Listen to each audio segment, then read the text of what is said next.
कैसे हैं आप सब। मैं आशा करती हूँ आप सब अपने घर में अच्छे बढ़िया और स्वस्थ होंगे। तो ये जो वीडियो है ये आपके लिए बहुत ही ज्यादा नॉलेजफुल होने वाली है अगर आप फ्यूचर में प्लान कर रहे हैं किसी डिश वॉशर को खरीदने का। तो सबसे ज्यादा इम्पोर्टेंट होता है जब आप डिश वॉशर खरीदते हैं तो आप उसे किस तरीके से मेंटेन करें। तो बहुत सारी चीजें होती हैं जो आपको टाइम टू टाइम चेक करनी पड़ती हैं जब आप कोई डिश वॉशर को खरीदते हैं। तो आज का ये पूरा वीडियो उसी मेंटेनेंस पे होने वाला है। तो अभी रिसेंटली ही मेरी जो डिश वॉशर है जो कि टाटा की बीको है और ये 8 प्लेटेड डिश वॉशर है, थोड़ा सा मुझे परेशान कर रही थी। इसमें बर्तन सही से नहीं धुल पा रहे थे तो मैंने करा उसको थोड़ा सा मेंटेन। तो कुछ सर्विस आप उसको घर में भी कर सकते हैं उसकी। तो जैसा कि कुछ प्रॉब्लम्स होती है, जैसे अगर मान लीजिए आप जहाँ पे रहते हैं वहां पे पानी का टीडीएस बहुत ज्यादा है, मतलब आपके यहाँ जो पानी आ रहा है वो बहुत ज्यादा हार्ड है।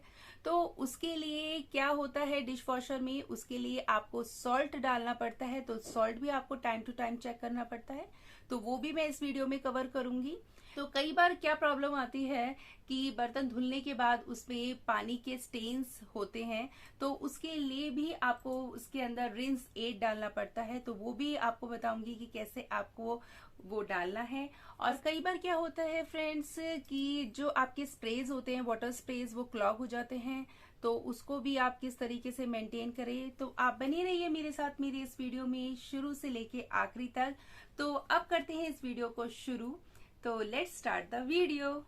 तो सबसे पहले जो आपकी नीचे वाली बास्केट होती है, इस बास्केट को आप निकाल लें डिश वॉशर में से। तो यहाँ पे डिश वॉशर में से मैं निकाल रही हूँ। अब आप देखिए कि अंदर का किस तरीके से डिश वॉशर की इस समय कंडीशन है। तो ये आपके स्प्रेज होते हैं जिससे आपके बर्तन साफ होते हैं। तो कई बार क्या होता है इन स्प्रेज में भी आपके क्लॉग हो जाते हैं, ये बंद हो जाते हैं इसके नोजल, जिससे पानी से ये बर्तन साफ नहीं हो पाते। और कई बार ये देखिए ये पानी सेडिमेंट्स होते हैं, पानी का टीडीएस अगर ज्यादा होता है तो इस तरीके से आप देख सकते हैं ये हालत हो जाती है। तो इनको टाइम टू टाइम आपको साफ करने की जरूरत पड़ती रहती है। तो चलिए आज करते हैं डिश वॉशर को साफ। तो अब निकालते हैं इसका फिल्टर, इसे फिल्टर बोलते हैं। यहाँ पे फिल्टर निकलेगा, इस फिल्टर को भी साफ करने की जरूरत पड़ेगी। तो इस तरीके से आप पानी को निकाल सकते हैं। तो यहाँ पर कपड़े की हेल्प से पानी को निकाला जा रहा है। तो सारा पानी निकालने के बाद इसको, इसके फिल्टर्स को अब साफ किया जाएगा। ये कुछ इस तरीके से इस समय कंडीशन है। तो सारा का सारा पानी यहाँ से निकाल लिया गया है। ड्रेनेज के लिए होता है, यहाँ से जो पानी होता है गंदा, जब डिशेस आपकी धुलती हैं तो उस दौरान जो गंदा पानी होता है वो यहाँ से निकलता है। तो आप इसको भी एक बार चेक कर लीजिएगा। कई बार क्या होता है बड़ी ही फाउल स्मेल आती है आपके डिश वॉशर के अंदर से। तो ये कुछ कारण हो सकते हैं जिससे आपका डिश वॉशर सही तरीके से प्रॉपरली काम नहीं करता है। चलिए अब मैं आपको दिखाती हूँ। देखिए ये सारी की सारी इस समय राइट नाउ डिश वॉशर आपकी पूरी की पूरी खाली हो चुकी है। तो जब आपकी डिश वॉशर की कंडीशन ऐसी हो तो आप अंदर से भी थॉरली इसको साफ कर लें। तो थोड़ा सा आप सर्फ लेके, थोड़ा सा स्पंज में सर्फ लेके उससे साफ कर सकते हैं। तो मैं आपको दिखाती हूँ किस तरीके से।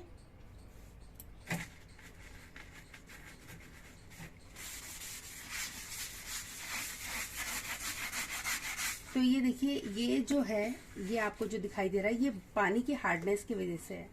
तो यहाँ पर एक सॉल्ट डलता है, मैं आपको दिखाऊंगी। तो सॉल्ट भी आप चेक करिए सो दैट जो आपका पानी है अगर टीडीएस ज्यादा है तो वो उस पानी को सॉफ्ट कर दे।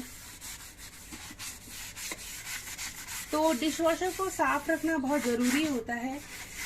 सिर्फ बर्तनों को साफ करना ही इसका काम नहीं होता, आप इसको भी साफ रखें सो दैट इसकी एक तो लाइफ प्रोलॉन्ग रहे, ज्यादा लंबे समय तक आपकी डिश वॉशर सही रहे। और दूसरा क्या है, इसका जो मैकेनिज्म है काम करने का, जो इसका सिस्टम है वो भी सही रहे। कई बार आप की साइकिल में आधे बर्तन साफ हो पाते हैं, आधे नहीं हो पाते, तो कुछ कारण ये भी हो सकता है आपका।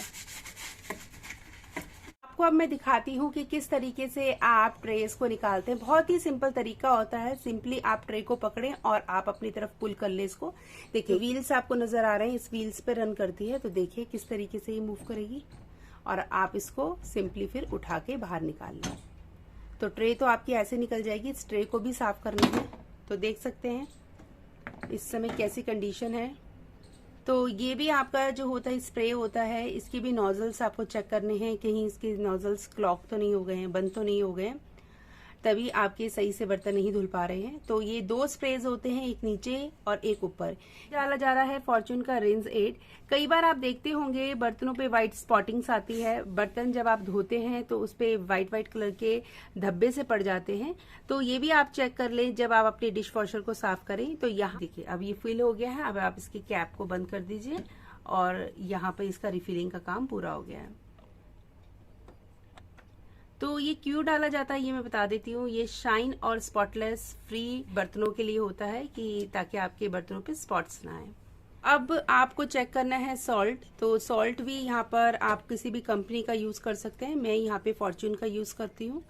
तो राइट नाउ जैसे ही आप इसकी कैप खोलेंगे तो इसमें वाटर है वो निकल रहा है, तो उसे ड्रेन आउट होने दे पहले, फिर उसके बाद आप रिफिल करें इसमें सॉल्ट। थोड़ा सा जो एक्स्ट्रा वाटर है वो आप इसे पूछ लें।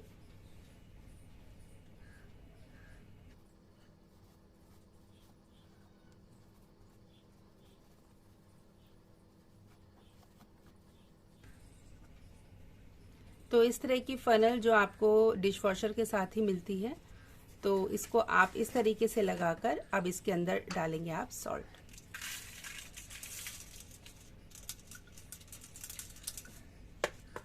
तो बीच बीच में आप चेक करते रहें कि कितना लेवल हो गया है सॉल्ट का।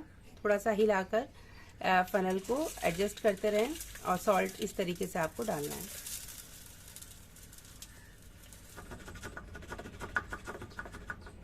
तो अब देखिए लेवल ऑफ सॉल्ट क्या है। तो इस समय सॉल्ट देखिए पूरा ऊपर तक आ चुका है। तो इस समय आप इसको भरना बंद कर दें और अब इसकी कैप को बंद कर दें।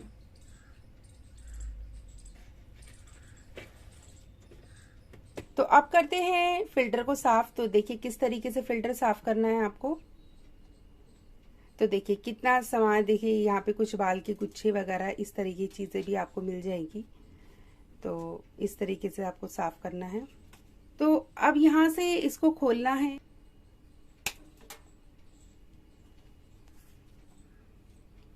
प्रेस करिए थोड़ा सा इसको प्रेशर लगा के नीचे की तरफ और आपका फिल्टर खुल जाएगा। तो इस तरीके से आपको फिल्टर को बाहर निकालना है। देखिए कितनी आसानी से फिल्टर निकल गया है बाहर।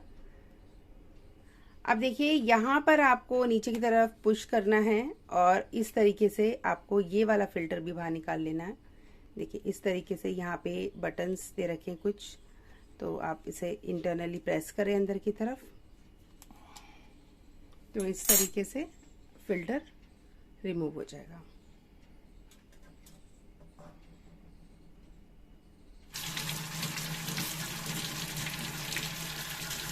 थोड़ा सा आप डिटर्जेंट लें इस तरीके से, या आपके पास डिश वॉशर, तो ऐसे आप इसको धो लें। सिंपल वॉश करना है, क्लीन करना है इसको, और इस तरीके से ब्रश से आप इसके जो फिल्टर हैं उसको साफ करें। तो आप थोड़ा जेंटल तरीके से इसके फिल्टर्स को साफ करें, हल्के हल्के हाथों से, ब्रश से। और इस तरीके का जो डिश क्लीनर होता है, जो आपका विम या प्रिल कुछ भी आपके पास अगर है, तो इस तरीके से आप ब्रश में लेके आप इसके फिल्टर्स को अच्छी तरीके से जेंटली साफ कर लें। तो अगर आपके पास इस तरह का छोटा ब्रश है तो आप इस तरीके से इसके इंटरनल्स जो हिस्से हैं जहां पर आपका बड़ा ब्रश नहीं जा पा रहा, तो आप इसको भी अच्छी तरीके से साफ करें। मेन आपका फिल्टर साफ होना चाहिए, तो फिल्टर को अच्छी तरीके से साफ करना है आपको। हर एक जगह, हर एक एंगल से आप इसको साफ करें।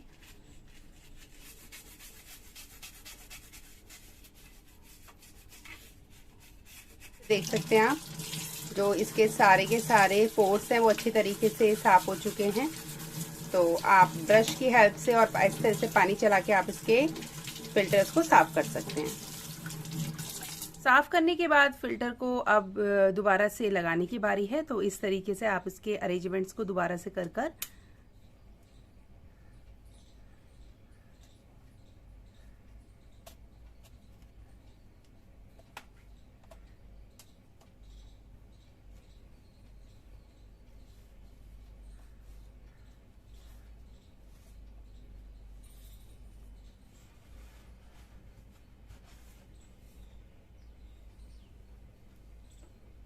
तो इस तरीके से दोबारा से आप इसके फिल्टर को लगा लीजिए।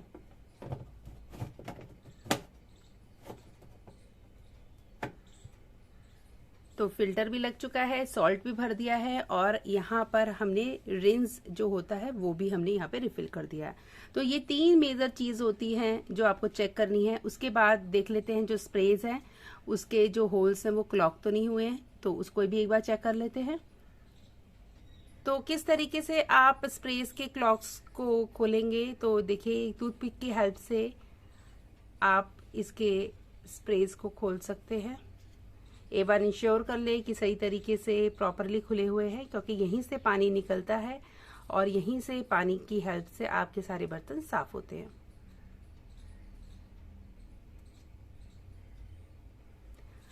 तो बस आप स्प्रे को भी चेक कर लिया, स्प्रे भी आप लगा लीजिए। तो ये नीचे वाला स्प्रे इस तरीके से लग जाएगा आपका, और देखिए स्मूथली ये आपका रोटेट हो रहा है या नहीं हो रहा, ये भी चेक कर लीजिएगा। चलिए अब आपको क्या करना है, अब आपको जितनी भी इसकी 2 ट्रेज हैं वो सारी लगा लेनी है और इसको एक बार खाली 30 मिनट्स वाली साइकिल के लिए रन कर देना है विदाउट यूटेंसिल्स। यूटेंसिल्स नहीं डालें, बिना यूटेंसिल्स के ही आप इसको चला दीजिए, ताकि अंदर से ये अच्छी तरीके से साफ हो जाए। जो आपने अंदर से क्लीनिंग करी है सोप से, देखिए अभी भी स्टिल यहाँ पे लगे हुए हैं सोप्स, तो इस तरीके से आपका वो अच्छी तरीके से साफ हो जाए। ये इसके चैनल्स होते हैं, इन चैनल्स पे ये ट्रे फिट होती है। तो इस तरीके से आप दोबारा से इसको फिट कर दीजिए। तो ये ट्रे भी आपकी अंदर फिट हो गई है। सोप डिस्पेंसर में थोड़ा सा सोप डाल के इसको 30 मिनट्स की साइकिल के लिए रन कर देना है। तो लगभग इतना सॉल्ट है। तो अब इसको करते हैं डिश वॉशर को रन। तो यहाँ से हमने करेंगे पावर को ऑन। तो पावर ऑन करने के बाद सेलेक्ट करेंगे इसका प्रोग्राम। तो यहाँ पे प्रोग्राम सिलेक्ट होगा 35 मिनट की साइकिल। अब सिलेक्ट करने के बाद आप कर दीजिए इसे प्ले। चलिए, तो अब मिलते हैं 35 मिनट के बाद। तो अब हो गई है एंड साइकिल। तो अब देखते हैं कि कैसे ये डिश वॉशर साफ हुई है। तो अब इसे करते हैं ओपन गेट को।